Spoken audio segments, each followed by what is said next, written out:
যে করব কিছুই বুঝতে পারছি না। বাবা মা যে কোথায় গেছে এখনো তো আসছে না।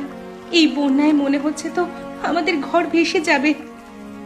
বাবা মা তো নদীতে মাছ ধরতে গেছে, তারা এখনো ফিরে আসছে না। তার মানে কি তাদের কোনো ক্ষতি হয়ে গেল নাকি? এ কথা মনেও আনিস না, বাবা মায়ের কিচ্ছু হবে না, তারা একদম ঠিকভাবে ফিরে আসবে। এখানে আর বেশিক্ষণ থাকা ঠিক হবে না, এখনই ঘর থেকে বের হতে হবে। বাবা মা তো এখনো ফিরে আসছে না, তাদেরকে ছেড়ে আমরা চলে যাব? এখন যদি আমরা না যাই তাহলে দুজনেই মারা যাব। বাবা মা হয়তো কোথাও আশ্রয় নিয়েছে, কিন্তু কিভাবে আমরা এখান থেকে যাব সেটাই তো বুঝতে পারছি না।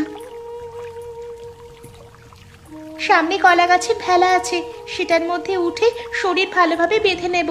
কলা গাছ তো ভেসেই থাকবে, বড় বড় ঢেউয়ে হাত ছুটে যাওয়ার সম্ভাবনা থাকবে না।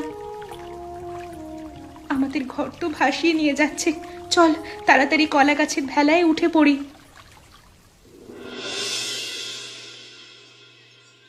আমরা কোথায়?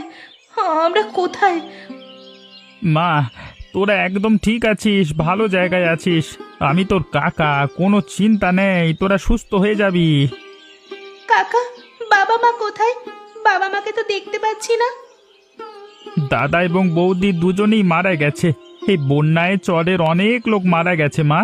এত করে বলেছিলাম চরের মধ্যে বাড়ি করতে হবে না, আমার কথা শুনলো না।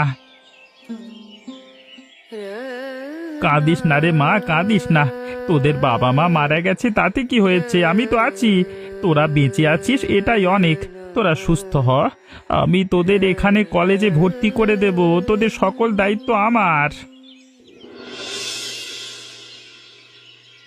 আমি কাজের জন্য শহরে যাচ্ছি, আমার ফিরতে দেরি হবে। তোদের দুজনকে কলেজে ভর্তি করে দিয়েছি, দুজনে নিয়মিত কলেজ করবি, হ্যাঁ, কোনো ফাঁকিবাজি করবি নি। আমি এসে কিন্তু পড়া ধরবো।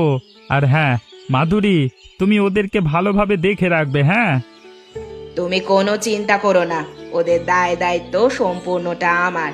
তোমার অনুপস্থিতিতে সবকিছু আমি পালন করব। ওরা গ্রামে বড় হয়েছে, বুদ্ধিমত্তায় এখনো বড় হয়নি। কোনো ভুল করলে তুমি শাসন করবে এবং বুঝিয়ে বলবে। ছোট মানুষ ছোটখাটো ভুল করতেই পারে। এসব কি তোমায় আমাকে বুঝিয়ে দিতে হয়? আমি কি এসব বুঝি না নাকি? ওদেরকে তো আমি নিজের মেয়ের মতোই ভালোবাসি। কোনো কিছুর সমস্যা হলে কাকিমার কাছে বলবি, না বলে বাড়ির বাইরে যাবি না। ওরা যে লক্ষ্মী মেয়ে, ওরা কোথাও যাবে না, আমার বিশ্বাস আছে। তুমি সাবধানে যেও এবং তাড়াতাড়ি ফিরে এসো।